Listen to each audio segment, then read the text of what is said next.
Kahit si Bongbong Marcos pa ang mag-utos sa akin ng mali, hindi ako susunod sa kanya kahit tanggalin niya akong pulis. Diba? Ba't ako susunod sa kanya? Sino ba siya? Siya ba ang boss ko? Hindi ko siya boss. Ang boss ko, yung nagpapasahod sa akin. Sino bang nagpapasahod sa akin? Mga Pilipino. Diba? Mga Pilipino ang nagpapasahod sa akin. Ba't ako susunod sa presidente? Ano ba siya? Presidente lang siya. Diba? Ako, pulis ako. Pwede ko siyang arestuhin pagka wala siya sa serbisyo. Pagka wala siya sa pwesto niya. Alam mo yung tinatawag na self-respect or anong tawag dun? Dignity. Alam mo yung dignity ng isang empleyado, dapat hindi mo inaapakan yun. Hindi porke mas mababa sa'yo, aapak-apakan mo na lang yung dignidad niya. Hindi po pwede yan. Kahit ikaw pa yung presidente ng Pilipinas, kahit ikaw pa yung pinakamayamang tao sa buong mundo, hindi mo pwedeng apak-apakan yung dignidad ko bilang tao. Tandaan mo yan. Kahit sino ka pa, diba? Kahit sino ka pang tao kang yan, kung inapak-apakan mo yung dignidad ko, magkamatayan na tayo, diba? Ikaw kayo yung ganya-ganyanin ko, ikaw kayo yung kupal-kupalin ko kung anong mararamdaman mo, diba? Try mo din kayang maging biktima ng kakupalan. Tingnan natin, baka iyak ka na lang dyan sa gilid. Di mo kasi alam. Di nyo kasi alam kasi nasa mataas kayong posisyon. Di nyo alam yung nararamdaman ng isang mababang tao lang. Na kapag kinupal-kupal mo, walang magagawa kundi tatahimik lang. Diba? Kasi alam niya sa sarili niya na walang laban sa'yo. Kasi mataas ka eh. Pero wag mo akong ginaganyan. Kahit gaano ka pa kataas, wala akong pakialam sa ranggo mo. Diba? Wala akong pakialam sa ranggo mo. Kahit ano ka pa, kahit general ka pa, kahit ikaw pa ang hepe ng PNP, kahit ikaw pa yung pinakamataas sa buong mundo. Sabi ko na nga ba, kapag kinupal-kupal mo ako at ay napakan mo yung dignidad ko, magkamatayan na tayo. Diba? Yun yung prinsipyo na pinaglalaban ko, mga kasama. Yan yung tinatawag na prinsipyo. Hindi yan mabibili ng pera kahit anong magkano mang pera yan. Tandaan nyo lagi na yung prinsipyo lang yung kaya mong ipaglaban sa buong buhay mo. Kahit wala ka ng pera, kahit wala ka ng kung ano-ano man yan, kahit anong meron ka na winala ng mga tao, prinsipyo lang yung matitira sa'yo. Tandaan nyo yan. Dignidad lang matitira sa'yo. At wag na wag mong ibebenta yan kasi yan lang yung natitira sa'yo. Diba? Nagigets nyo ba ako?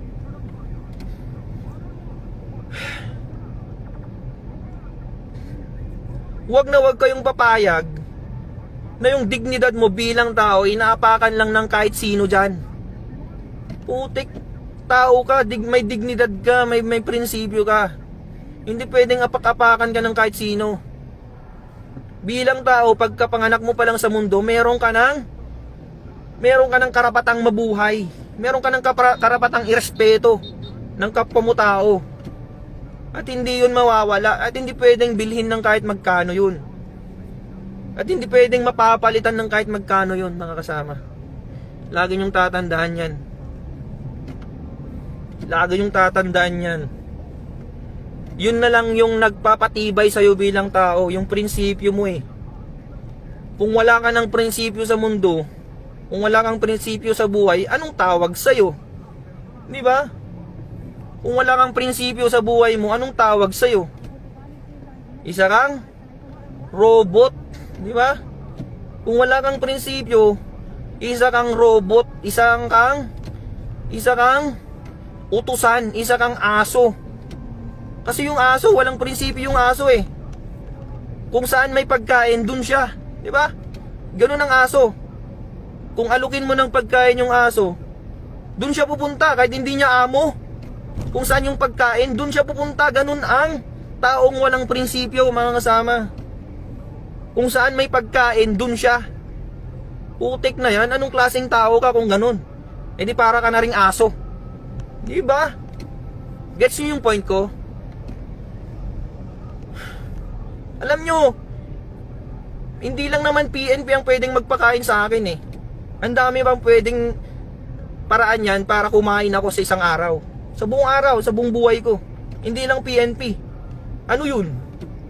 Dahil dito ang may pagkain, kahit dahil dito lang ang may pagkain? Ganun ba yon? Sa PNP lang bang may pera? Putik. Ang daming pwedeng pagkakitaan dyan kung pera lang ang dahilan kung bakit tayo nagpulis. Di ba?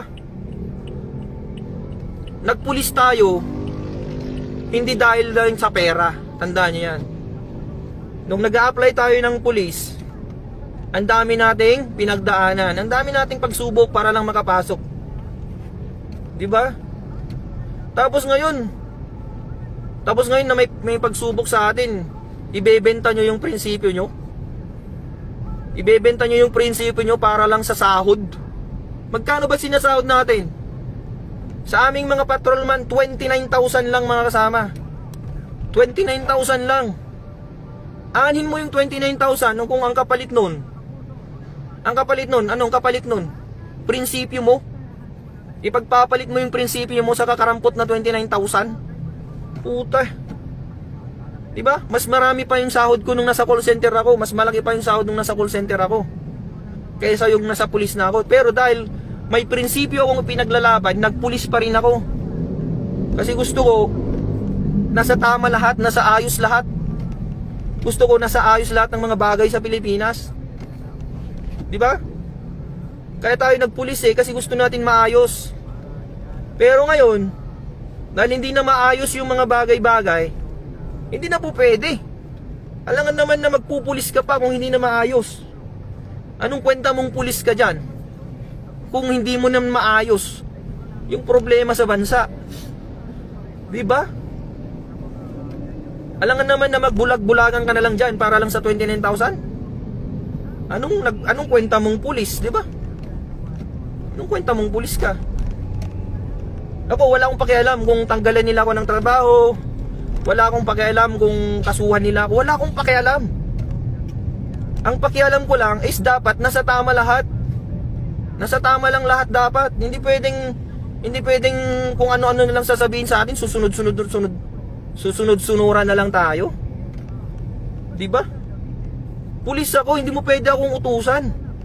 Patrolman lang ako, pero hindi mo ko pwedeng utusan ng mali. Kahit sino ka pa. Kahit ikaw pang presidente, sabihin ko na nga sa'yo, kahit si Bongbong Marcos pang mag-utos sa akin ng mali, hindi ako susunod sa kanya kahit tanggalin niya akong pulis. Diba? Ba't ako susunod sa kanya? Sino ba siya? Siya ba ang boss ko? Hindi ko siya boss. Ang boss ko, yung nagpapasahod sa akin. Sino bang nagpapasahod sa akin? Mga Pilipino. Diba? Mga Pilipino ang nagpapasahod sa akin. Ba't ako susunod sa presidente? Ano ba siya? Presidente lang siya. Diba? Ako, pulis ako. Pwede ko siyang arestuhin pagka wala siya sa serbisyo. Pagka wala siya sa pwesto niya. Diba? Kung walang pulis sa Pilipinas, sino na lang mag-aaresto sa mga tiwaling opisyal na yan? Kaya tayo nagpulis para hindi tayo maging kakampi ng mga tiwaling opisyal. Tayo dapat nasa gitna lang tayo mga kasama. Nasa gitna lang tayo. Hindi pwedeng dahil presidente natin siya na yung susunundan natin. Hindi pwedeng dahil presidente natin siya na yung susundin natin sa lahat ng bagay. Hindi po pwede yun. Partisan ang tawag doon. Hindi porke presidente ka, susundin kita. Ano ka? Sino ka ba para sundin ko? Tama ka ba? Ang tanong, nasa tama ka ba para sundin kita? Diba? Sabi ko nga ulit sa inyo, kahit presidente ka pa ng Pilipinas, kung mali yung utos mo sa akin, hindi kita susundin. Sino ka ba para sundin ko? Diba? O, may tama daw ako eh. May tama daw ako. May tama ka, sir. Kahit pa papanood to ni Bongbong Marcos si Sir Bongbong Marcos, Sir President, pakinggan mo tong sasabihin ko, sir. Isa akong pulis ng Pilipinas, pero hindi ako sang-ayon sa ginagawa mo, sir. Di ba? Hindi ako sang-ayon sa'yo. Kahit ano pang sabihin mo, sir, hindi ako susunod sa'yo. Kasi hindi mo naman ako pulis eh. Bakit pulis mo ba ako? Pinapasahuran mo ba ako, sir? Hindi. Ang totoong may-ari sa profesyon ko, ang totoong nagpapasahod sa akin ay mga Pilipino, hindi ikaw. Presidente ka lang ng Pilipinas, pati nga ikaw, pinapasahuran namin eh. Sumasahod ka dahil sa pera ng Pilipino. Kaya isa ka rin, katulad ka rin namin nasa serbisyo publiko. Pare-pareho tayo, sir. Hindi ka commander-in-chief lang dyan. Ikaw ay isang public servant. Di ba? Public servant ka. Dapat magtrabaho ka rin. Hindi ka boss. Tandaan mo yan, sir, ha? Tandaan mo, Sir President Bongbong Marcos. Tandaan mo to. Isa kang public servant. Pumunta ka dyan sa pwesto mo para magserbisyo, hindi para maging boss namin. Dapat nga ikaw nagtatraffic dyan eh. Dapat nga ikaw yung nasa gitna ng kalsada nagtatraffic dyan eh. Kasi nasa public service tayo. Hindi pwede yung presidente ka, dyan ka, nagiging boss ka dyan. Ano ka? Diba? Dapat leader ang tawag sa'yo. Hindi ka dapat nagiging boss dyan. Sino pa yung mga opisyal ng PNP dyan? Dapat kayo ngayon nasa gitna ng kalsada, dapat kayo yung leader. Hindi kayo boss dyan na parang hari kayo dyan na nakaupo sa napakagandang upuan para mag-utos-utos lang. Dapat leader kayo eh. Dapat kayong nangunguna sa serbisyo. Hindi yung nag-uutos-utos lang kayo dyan. Paano susunod yung mga tao sa inyo eh kayo mismo hindi nyo alam yung trabaho? Diba? Oh, hamunin ko kayong lahat dyan. Sa mga general dyan na nakaupo sa napakagandang upuan, sige, hamunin ko kayo. Alam nyo ba mag-serve ng traffic? Alam nyo ba? Alam nyo ba paano mag-traffic sa gitna ng traffic, sa gitna ng kalsada? Baka di nyo pa alam yan.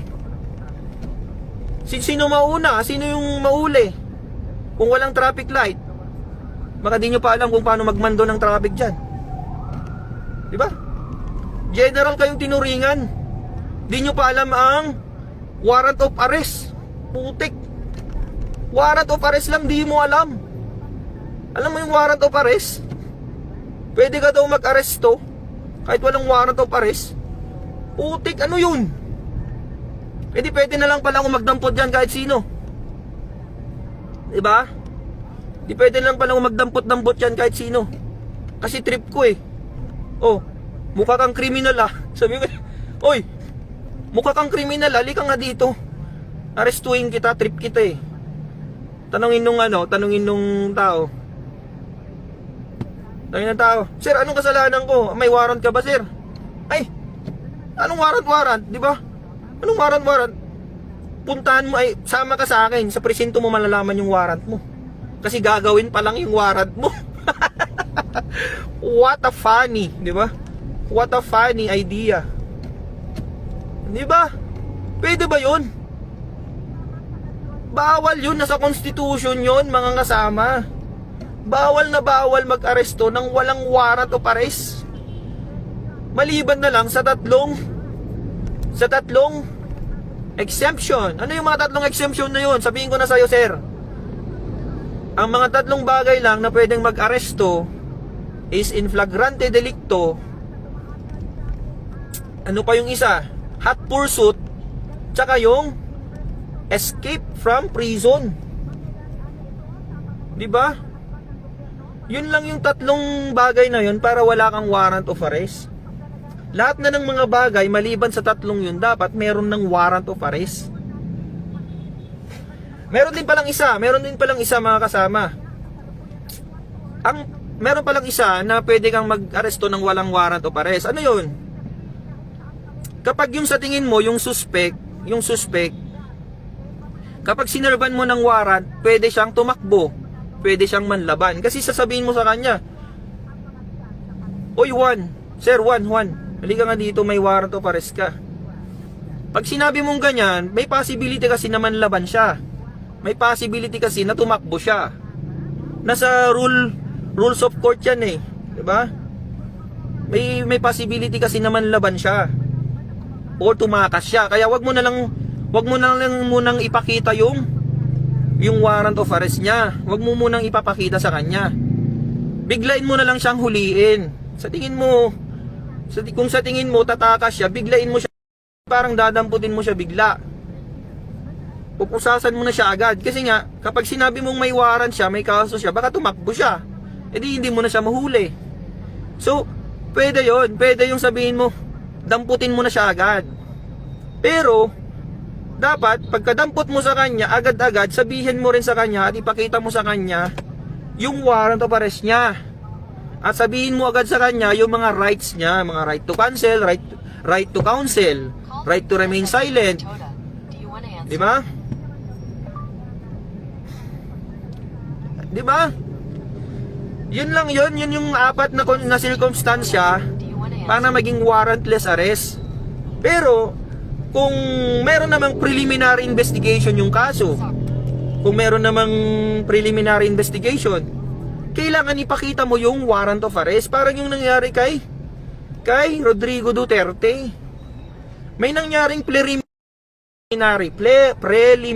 investigation, mga kasama. May nangyaring investigasyon. Tapos, sasabihin nila, arestuhin kita kahit walang warrant of arrest. Pwede ba yun? Hindi po pwede yun, mga kasama.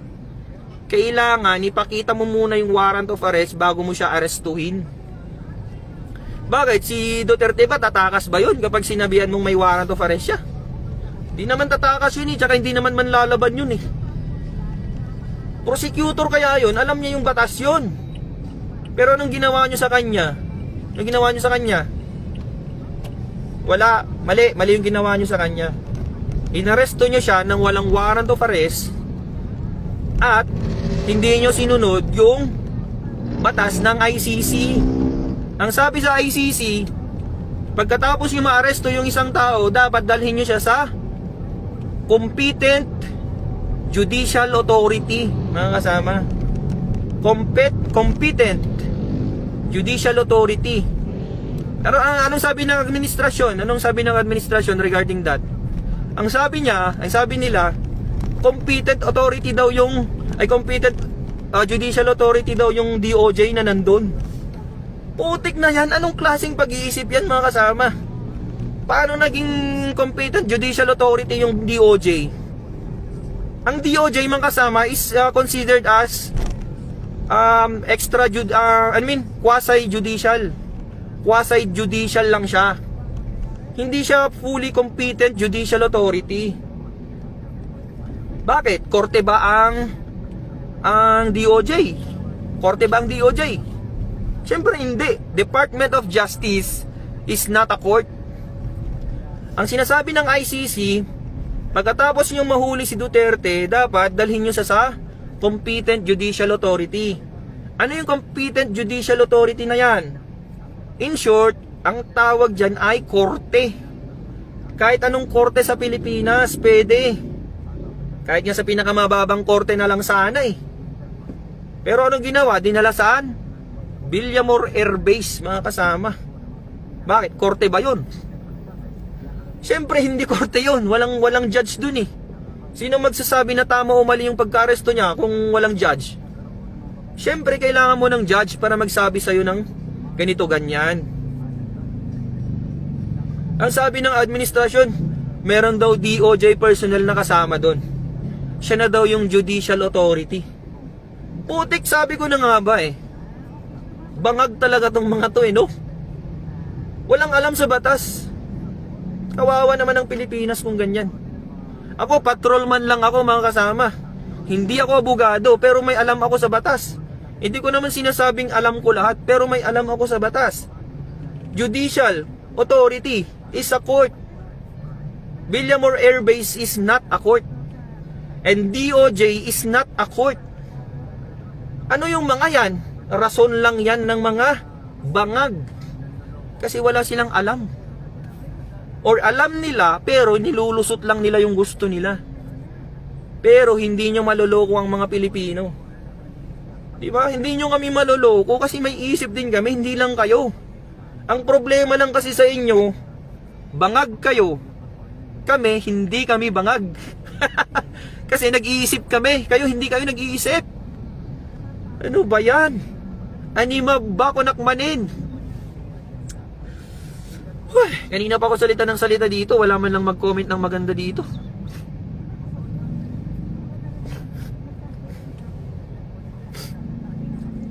Ang pinaglalaban lang natin dito, mga kasama, Hindi tayo partisan na, hindi tayo maka Duterte, hindi tayo maka Marcos.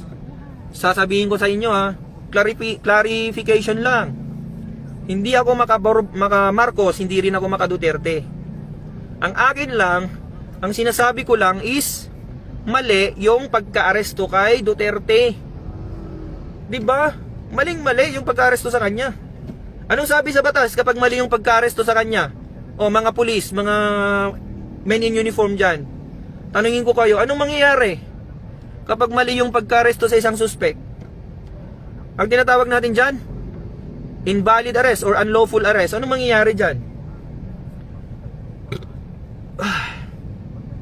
Okay, sagot kayo. Anong mangyayari dyan kapag unlawful arrest o yung pagka-aresto ng isang suspect ay invalid or unlawful? Ano yun?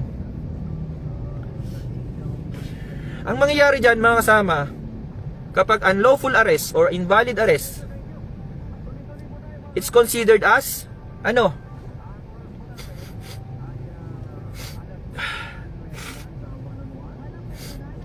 Any unlawful arrest, any unlawful arrest is considered to be invalid. Ibig sabihin nun mga kasama, kapag unlawful yung pagka-arrest mo, hindi sang-ayon sa batas yung pagka-arrest mo, yung pagka-aresto mo na yun, it's considered as invalid. Anong ibig sabihin nun? O, inaresto ko si Juan, hindi dumaan sa tamang proseso. Okay, si Juan mapapawalang bilanggo siya, mapapalaya siya. Mapapalaya siya. Parang kayo nangyari kay Duterte. Kapag unlawful yung pagka-aresto sa kanya, ang mangyayari sa kanya, magiging invalid yung arrest niya. Ibig sabihin, kapag invalid yung arrest niya, mapapawalang bilanggo siya. Pwede siyang pabalikin sa Pilipinas. Yun yung nang mangyayari dyan. Okay na ba? Clear na ba tayo dyan mga kasama? Patrolman lang ako, patrolman ako. Tuturuan ko mga general, putik. Ano ba yun? Anong klaseng mga Pilipino tayo? Anong klaseng Pilipino tayo mga kasama? Di ba kayo nahiya na ganyan ang nangyayari?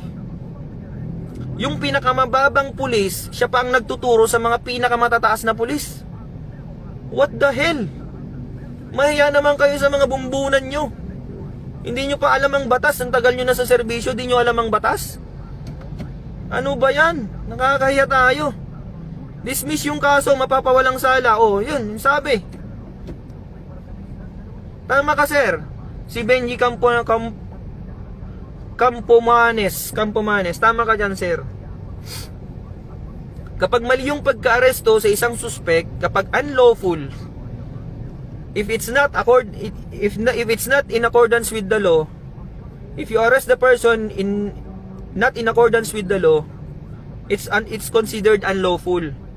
And if it's unlawful arrest, it's considered invalid. And if it's invalid, it's already invalid from the beginning. Ibig sabihin, walang sala yung inaresto mo. Naintindihan nyo ba? Tatagalogin ko pa ba? Huwag na, kasi nakakapagod mag-explain. Basta alam nyo na yun. Walang sala si Rodrigo Duterte kasi mali yung pagka-aresto sa kanya. That's it. Mali yung pagka-aresto sa kanya. So ibig sabihin, walang sala si Duterte. Ibig sabihin, pauwiin na siya sa Pilipinas. Hindi mo pwedeng i-detain yung tao na walang kasalanan, na walang kaso. Wala nga siyang kaso eh. Ba't nyo i-detain dyan sa ICC? Yun lang ang point ko mga kasama. Kaya ako galit na galit. Kasi mali yung sistema natin. Mali pa yung mga mindset ng mga opisyal natin. Ang daming mali sa Pilipinas. Ang daming mali. Pulis ako pero Pulis ako. Pero bakit? Anong ranggo ko? Ano ba yung ranggo ko? Patrolman PO1. Pinakamababang ranggo sa PNP mga kasama. Pero ako pa yung nagle-lecture, ako pa yung nagsasabi sa mga general kung anong dapat at hindi dapat. Mahiya naman kayo mga sir. Nakakaya kayo. O patawag nyo ako ngayon sa krame. Amunin ko kayo mga sir ha, mga general. Chief PNP, this is for you sir. Sabihin ko na sa iyo, ang sinabi mong statement na kaya, ang sabi mo sir, kaya ano sabi no? Hindi lahat or ano sabi niya?